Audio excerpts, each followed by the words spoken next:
The dust came up off the courthouse square that morning in pale, slow curtains, the way dust moves when rain has forgotten a place for months. A tin sign over the porch read September 14th, 1886, and it hung crooked from one nail, so a man passing on horseback could see that someone had tried to fix it back in June and had not tried again. Wade Holloway pulled his bay gelding to the rail outside the Resolute County Courthouse, swung down before the horse had fully stopped, and saw the children. The bay dropped his head to drink from a puddle at the curb. The puddle had no bottom. 5 of them, lined against the limestone steps like fence posts that had been pulled up and laid in a row by someone counting them. The tallest, a girl of maybe 15 with a braid gone gray at the temples from sun and worry, had her arms wrapped tight around the smallest, a child of about 4 who was pressing her face into the girl's hip. 3 others stood in a loose half-circle behind them. A boy of 12 held a battered tin cup in both hands like the cup itself was keeping him upright. A girl of 9 stared at her own shoes. And a boy of 7, the only one trying to smile, was failing. 2 wagons waited at the curb. A clerk with a clipboard was reading names. Before we go any further tonight, wherever you are listening from, kitchen table in Ohio, sun porch in Alberta, back porch in Queensland, wherever you have settled in with something warm in your hands, say it out loud or type it in the comments when you get a chance. It is good to know who is sitting with me at the table. Tonight could be the kind of evening for somebody who was hoping not to sit through it alone. Now, back to the square. The clerk's voice carried flat across the dust. Tam Younger, age 7, to the Hildebrand place east of the Pedernales. Noel Younger, age 12, to the Malone Ranch, livestock work. Lynette Younger, age 9, to the Reinhardt farm, help with the kitchen. Bertie Younger, age 4, to the Latch girls' home south of town. He paused on the last name and stretched his mouth around it in a way that meant he considered it a kindness he had not agreed to perform tonight. Esmeralda Younger, age 15, to the millinery in Cedar Hollow, 2 days wagon east, no return fare provided. The girl with the gray-streaked braids straightened. She did not let go of the smallest child. She said, in a voice that sounded older than she was, that the young family was not to be split. Their father had died of the dust pneumonia in June. The same week the well went salty. Their mother had died of the same fever 3 weeks ago, in this very courthouse's front room, on the bench by the window, while trying to file the papers that would have kept them together. She had asked for 1 week. She had been given 3 days by a clerk who had not looked up from his stamp. The 3 days had ended yesterday, and there was no place on the form for 1 word to mean 5. The man behind the clerk smiled the way men smile when they have been paid to be patient. He stepped out from under the awning. He was tall and soft-bellied in a tan linen coat, with a watch chain that swung every time he moved. Judge Marius Calloway. He was the county magistrate, the man who ran the Resolute Orphan settlement, and the man who signed every placement paper that went out of this building. He knew the girl's name was Esmeralda. He had known it for 3 days. They are siblings, he said kindly, as if the word were an answer. They cannot all stay together. The places are good places. The Hildebrands are church people. The Malones are quiet men. The Reinhardts have a kitchen with a stove in it. He lifted one hand and ticked the kindnesses off on his fingers for the benefit of anyone who had come to watch a man behave decently toward strangers.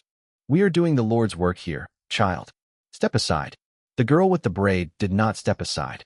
She pulled the smallest child's face a little closer into her hip. And that was when Wade Holloway, who had come to file a brand registration and was not in any way part of this morning, heard himself say, in a voice he had not cleared first, "Where is the boy in the tin cup going?" The boy in the tin cup had not looked at him. He was trying very hard to look at the ground. Noel Younger, the judge said, also with patience, to the Malone Ranch. 12 is plenty old enough to be useful. The Malones will treat him fair. A useful voice for a man of 12, Wade said, is not always the same as a kind voice. The judge looked at him for the first time. He took his time doing it, the way a man does when he has not been interrupted in a courthouse square in a long time, and is now deciding what kind of interruption this is. Wade stood his ground. He was not large, was not young, was a man of 38 whose hat had lost its shape. He had ridden in alone. He had no business in this square. He knew it. The judge knew it. The clerk with the clipboard knew it too, because the man flicked the tip of his pencil and looked at the judge as if for permission to record something novel. "I am not from here," Wade said. "Then you are not in this. the judge said, smiling again. He was dismissing a man. He had practice at dismissing men. Have a good ride home, friend. The wagons had already begun to creak. The clerk was writing again. The boy with the tin cup looked up just long enough to see who had spoken on his behalf, and looked down again, because he did not know what to do with the small, startled thing that had just moved through his chest. And that was the moment the world broke open for Wade Holloway, on a morning he had not planned to keep. The judge turned his back. The clerk read the next name. A wagon driver climbed down from his bench and stretched, and Wade, who had come to register a single brand and ride on, watched 5 children begin to load 5 different directions. He thought about it as a man thinks about the rope he has been handling all morning, the length laid out in front of him on the ground with the knots already tied, and the choice of whether to pick up the loose end or leave it there for someone else to find. He had been a horseman his whole life. He knew the difference between a knot that holds and a knot that slips. He knew when a thing was about to come undone if nobody tightened it. He had been coming undone himself for 2 years. He did not know that yet. He only knew that the line of children looked like a length of good hemp cut in 5 places by someone who did not know it was one rope. And underneath that thought, where he could not yet hear it, sat another, that he had ridden into town to file a single brand and ride on, and that he had been riding on for 2 years, and that he had not yet given himself a single reason to stop. He stepped forward. "There is law in this county," he said, and his voice did not waver. "And there is law that says a relation has the right to file a temporary guardianship before any child is moved. I am filing now. All 5. The judge turned. His smile was gone. He said, in a tone that was meant to be private but was not, "Young man, do not make a spectacle of yourself in my courthouse." "It is not a spectacle," Wade said. "It is the law." The square got very quiet. The driver of the lead wagon put one hand on the brake. The clerk set his pencil down, and the girl with the gray templed braid finally looked up at Wade Holloway for the first time, and the look on her face was not relief. It was the sharp, frightened thing a person wears when they have just been handed something they were not sure they were allowed to want. Wade did not look back at her. He was already walking toward the courthouse door. He did not have a plan. He had only an old Texas statute he had grown up hearing his father quote at the kitchen table. He had filed his father's will once, in another county, in another life. He knew what clerks wanted to see. He had a name. He didn't yet have a relation. He made one up. He climbed the courthouse steps. He pushed through the heavy oak door. He told the clerk behind the desk that he was the children's uncle on their mother's side, recently arrived from the hill country with the necessary paperwork in his saddlebag, and that he was filing a temporary guardianship of all 5 young children, Esmeralda, Noel, Lynette, Tam, and Bertie, against the county's current placement orders. He said it as if he had been saying it for years. The clerk did not blink. The clerk wrote it down. Wade had a daughter. He had not thought of that fact in a long time. Her name would have been Mariel, and she would have been 14 this fall, and she would have known how to braid the hair of a 4-year-old without being told. The thought walked into the courthouse behind him, and at his elbow when he asked for the temporary guardianship form.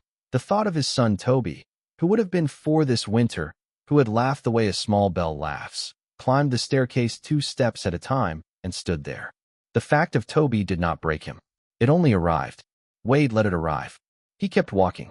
He emerged 20 minutes later with a stamped, signed, blue-sealed paper in his hand, and the knowledge that the law would hold the children here for 3 days while he proved his relation to the satisfaction of the magistrate. 3 days. He had bought them 3 days. He did not yet know how many he had. He would learn that around supper time, in a hotel room on the 2nd floor of the Silver Bell, when Esme Younger came up the back stairs with Bertie on her hip, and the 2 younger boys following, and Lynette Younger silent behind them all, and stood in his doorway, and told him he should know what he had done. "He had bought us 3 days, she said. She was out of breath. She was the oldest of them. She was 15, and she looked 40, and she had been the working backbone of the Younger household since the day her mother had stopped being able to stand and her father had stopped being able to talk. She carried the weight of the arrangement the way a load-bearer carries timber across a swollen creek. She did not set it down for anybody. "You have bought us 3 days, she said, "and I thank you for it, and now I will tell you what 3 days means. I have walked into that courthouse 6 times in 3 weeks. I have stood at that clerk's desk until my legs shook. The judge has signed my mother's name beside her own request to keep us together, and he has told me, in front of God, that the family cannot be the family. There is no kin of ours in this county and none out of it, name or soul. There is nothing for me to do but hand them, one by one, to people I cannot check on, and ride the other way, and lie down in a boarding house in Cedar Hollow, and try not to picture what becomes of Birdie when I am not there to lift her down from the bench. Wade stood in his doorway. He had a clean shirt and bad news on his face, and the girl was looking at him as though she had been waiting her whole short life to say these exact words to a man who might actually hear them. "What did you want me to do?" he asked her finally. He had not planned to ask. "I wanted you to keep us," she said. The words sat there in the hall like a stone at the bottom of a well. Wade did not pick it up. He did not send it back. He asked if the children had eaten. Esme shook her head. He asked the boy with the tin cup if he would like some cold ham. The boy nodded without looking up. Wade stepped aside from the door, and 5 children walked into his one-room lodging at the Silver Bell, and he watched them settle in the way a man watches a stray dog he has not yet decided to keep sit down on the rug he has not yet decided is his. That night, while he sat on the edge of his bed and listened to Birdie whisper herself to sleep in Esme's arms, Wade Holloway came to terms with the fact that he had stepped into a current he did not know the depth of. His wife Mariel had died of cholera 2 winters ago, on the road out of Fort Worth, in a cabin that still smelled of pine sap. Their son Toby had been born in a spring storm. He had gone into the ground the day the corn came up. Wade had saddled his horse the day after the burial and ridden west, and he had ridden west for 2 years without once turning his head east. He had crossed 11 rivers. He had slept under 42 different stars.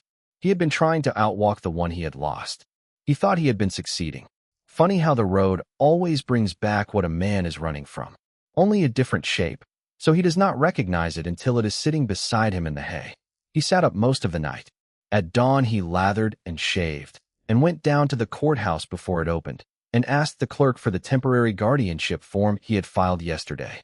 He took it across the square to a small house on Mulberry Street, where a widow named Edna Sterling lived alone with a mule and a great deal more patience than the town gave her credit for. Edna had known the younger family for 28 years. She had known Mariel as a girl, had braided her hair for her first dance at 16. She let Wade use her barn without arguing. She brought him a quilt patched in 7 places from 7 different dresses. She looked at the 5 children when he brought them over, lined up in her kitchen with their hats still in their hands, and said only that she had been hoping someone would do exactly this, and she had given up hoping for it last week, and she was glad she had been wrong. The town did not join her.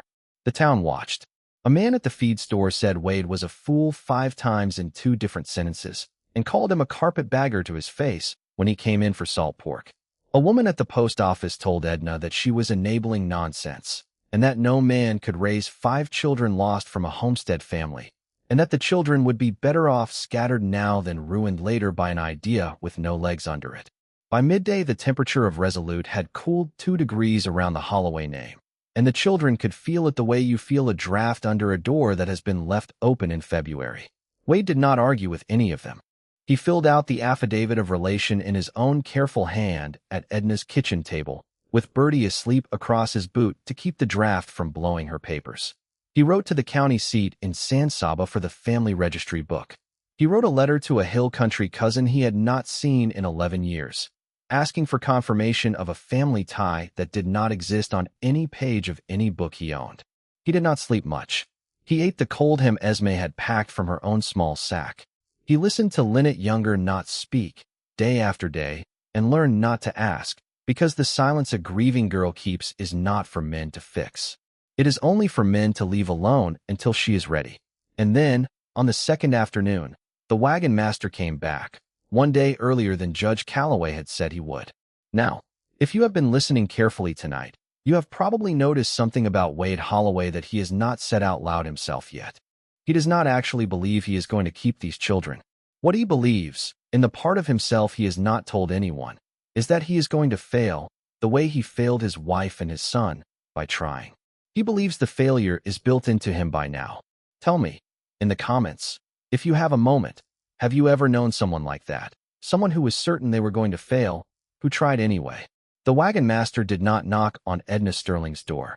He drove straight up the lane, swung down with a paper in his hand, and Esme Younger, who was hanging Birdie's diaper on the line, heard his boots on the gravel and knew what the paper was before she saw his face. "I am sorry, miss," the wagon master said. He was a small, older man with a gray mustache and no malice in him. He had been hired. The judge had signed the order. He was doing the job he had been hired to do. He held the paper out to Esme with the long, embarrassed patience of a man who has learned not to argue with judges. Esme set Bertie's diaper down. She walked to the wagon. She climbed up onto the bench beside the wagon master without asking. The smallest child was on her hip. The two small boys were already climbing onto the wagon bed because they had been following her since the morning. Lynette Younger stood at the barn door, 4 steps away, not moving. Esme looked at Wade, who had come out of the barn with the mucking fork still in his hand. She did not say anything. She raised her chin. That was all. Wade set the mucking fork down. He did not think. He was already across the yard.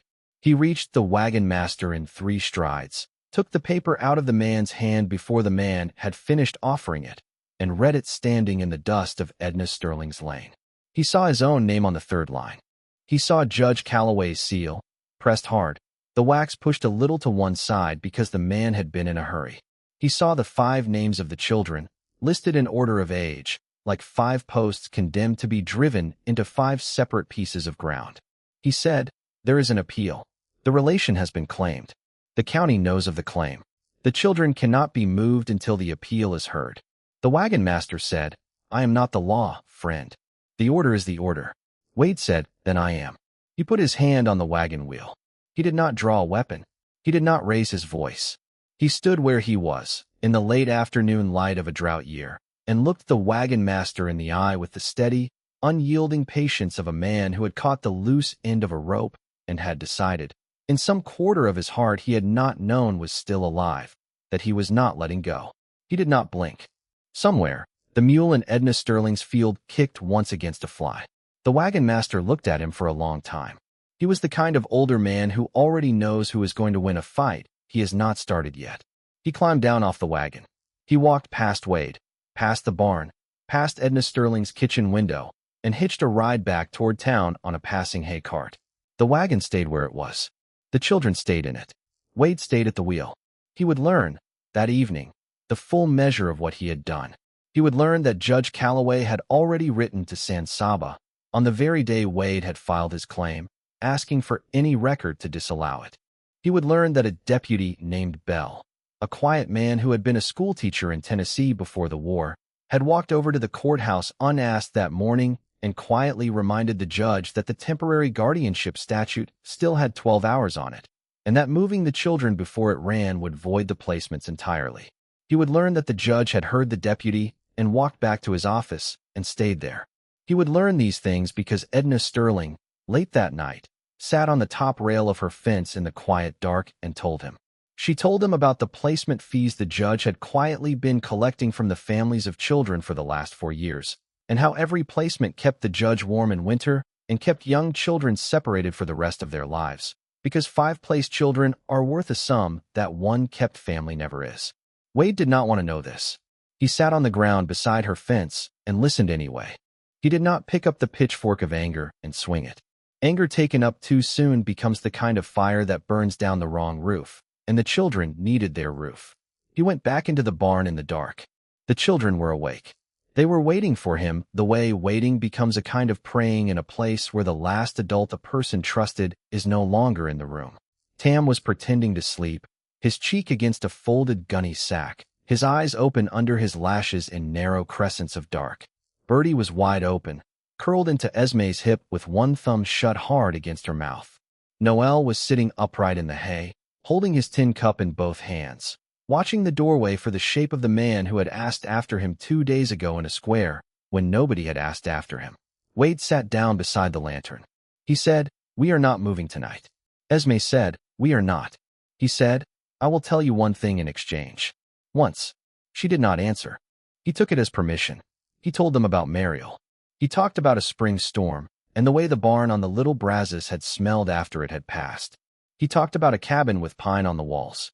He talked about a boy named Toby who had a laugh that traveled through walls, and who would have been 4 this winter, and who had gone into the ground the day the corn came up. He said he had not said that out loud to anyone in 2 years of writing, until tonight, when he was saying it to 5 children who were not his. and who were. He said he had not been looking for a family. He had been trying to outwalk the one he had lost. The road always brings back what a man is running from, in a different shape, so a man does not recognize it until the shape is sitting beside him in the hay. The boy with the tin cup set the cup down, very gently, the way a person sets down a thing they are about to let go of. He put his hand out into the dark, palm up, on the hay. Birdie climbed off Esme's lap. She climbed into Wade's. She was asleep in 10 seconds. The boy Tam moved over until his shoulder was against Wade's knee. He closed his eyes and kept his face very still, because Tam Younger did not know yet that he was allowed to cry. Esme finally came to sit beside him. She did not put her head on his shoulder. She put it an inch away and left the inch there. The quiet part of the night came. It came in the breathing. It came in the way a barn breathes when something has been settled there that did not have a place to settle before and has finally found one. It came in Lynette Younger, who had not spoken since her mother died, climbing down from the hayloft in the slowest, smallest motion of any of them, so slow that Esme did not catch it until it was happening beside her. The girl crossed the barn floor to where Wade was sitting and put a thing in his hand and went back to the hayloft and lay down again, and that was all. It was a small wooden bird, no bigger than his thumb. It had been carved by their father in the last week of his life, when he was still able to hold a knife. It had been Birdie's, and before that it had been Lynette's, and it had gone from one sister in the dark, by no word spoken between them, to a cowboy who had not earned it and was being trusted anyway. Wade closed his hand around the bird. He did not thank her. He did not praise her. He did not say it would be all right. He said, "Tell me what to braid tomorrow." Lynette looked at him. She made a sound. It was not a word exactly. It was the first sound she had made since her mother had gone. It was a sound like a door opening onto a room that had been closed a long time on purpose, and the hinges were not well, and she did not care. She closed her eyes and slept. In the morning, if you have been warmed by the ending of any story we have ever told on this channel, and you would like to feel this way again, a small like below this video helps us find more people to sit with on cold nights. And if you are not subscribed yet, the button is right next to it. Now, back to the courthouse. In the morning, Wade came down the courthouse steps with 5 young children lined up behind him. He had not slept. He had been up at 4, drawing water from Edna's well, washing the boys' faces in the trough, combing Birdie's hair with his fingers the way a man does when he has not yet learned to braid and has to teach himself by the time the sun comes up. He was clean-shaven. He had on the only clean shirt he owned, the one he had been saving for the brand registration in San Saba that he was no longer going to ride to. Birdie was at his knee. Tam was on the second step, the 4-year-old holding Wade's hand up at shoulder height and refusing to put it down, because Birdie had decided overnight that Wade's hand was where she now lived. The square was already filling. Edna had spread the word. The deputy, named Bell, had spread more. The wagons were gone from the curb, and in their place were 14 chairs set up across the porch. The judge came out of his office carrying the file he needed. He looked at Wade. He looked at the children. He looked at the chairs, and at Edna Sterling in the 3rd row, and at the deputy Bell standing at the edge of the porch, and at the deacon from the church, who had been one of the families the judge had placed children with, and who had looked at one of his own placements and had gone home and sat down at his kitchen table and asked his wife what they had paid for. The judge sat down. He opened the file. He did not read it. He closed it. His face was the kind of face a man wears when the ground has moved under his feet and he has to decide, in front of people he will have to look in the eye for years, whether to keep pretending he is on it. The hearing ran 40 minutes. The deputy testified the way a schoolteacher testifies. Exactly, with no flourish, and with the small accidental grace of a man who has remembered a fact a long time and has finally been asked to say it out loud. The deacon told his story, and his voice broke on the second sentence, and he apologized for it in a way that made Edna Sterling reach across the aisle and lay her hand over his. Edna told hers. The judge turned pages. Wade did not say anything at all. He stood behind the 2nd row with Birdie on his shoe and waited. At the end, the judge said, quietly, that the young family would not be split by the county, that the temporary guardianship of Wade Holloway, whose relation to the family, through his late wife's 2nd cousin on the mother's side, had been confirmed to the satisfaction of the county record, would be entered on the family line and the placement orders vacated. He said it all in one breath, because he was a procedural man, and he had already, by the light of his own lamp last night in a house where his wife had asked him a question that was not a question, decided the outcome that would have to happen. He added, in the same quiet voice, that he would not be standing for re-election to the magistrate's seat in November. He added it without apology and without confession, and he nodded once at the porch, and the porch sat very still. Wade could have, in that moment, said something. He could have named the skimming. He could have stood up at the rail and put 4 years of quiet theft on the record. He could have asked for the judge to be removed in disgrace rather than by his own hand. He did not. He had the restraint of a man who understood that the children did not need a hero. They needed a man on Tuesday morning who was not at the courthouse being a hero.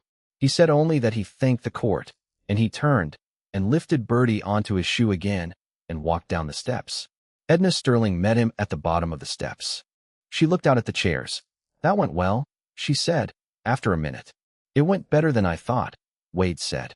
They walked to the corner of the square together, with the 5 young children moving around them like a small, loose constellation of North Stars, and they turned toward Edna Sterling's kitchen, where there was cornbread on the table, and a kettle coming to boil, and a chair for each of them. The deputy took the children around the side of the courthouse for a glass of water. Tam looked up from his cup and started to laugh. He laughed because he could not help it. He had not laughed in 3 weeks. It caught him the way a hiccup catches you, surprised him, embarrassed him, and would not stop. Bertie laughed next. She did not know why. She just laughed because Tam was. And Lynette Younger, age 9, who had not spoken since her mother died, looked down at her brother laughing, then at her sister laughing, then at the man holding the wooden bird in his pocket, and she said his name. "Wade Holloway," she said. "Yes," he said. She did not have anything else. She just said his name, into the laughter, into the dust, into the heat that had broken that afternoon east of the Pedernales. And Wade Holloway heard it the way a man hears his own name called across a field by someone he has been missing without knowing it. Esme Younger stood on the porch. She tucked Bertie's braid back behind the child's ear with one finger. She did not say a word. She had not yet said half of what would need to be said to thank this man for what he had done, and she knew she would have to find a way to say it across the next 10 years, in 100 small moments, in the manner of a person who has not saved you, but has agreed to walk in beside you for the rest of the long way. In the spring of the next year, a yellowed piece of paper crossed the courthouse porch in a quieter week, stamped in the same blue wax as the one Wade had carried down the steps a season before. It said the young children of Resolute County were in the custody and care of one Wade Holloway, of Edna Sterling's house on Mulberry Street, under the title of head of household, by the permanent wish of the family. Below that, in a clerk's hand small enough that no one would have read it without leaning close, was a record confirming that Judge Calloway had, the autumn before the election, returned to the county the full sum of placement fees his hands had touched in 4 years. He had done it quietly, in cash, with 2 witnesses and no ceremony, for days before Wade had said a single word about the skimming. The record did not say whether the judge's motive was conscience or sight of his own reflection. The record did not need to. The children rode the new garden at Edna Sterling's house that spring.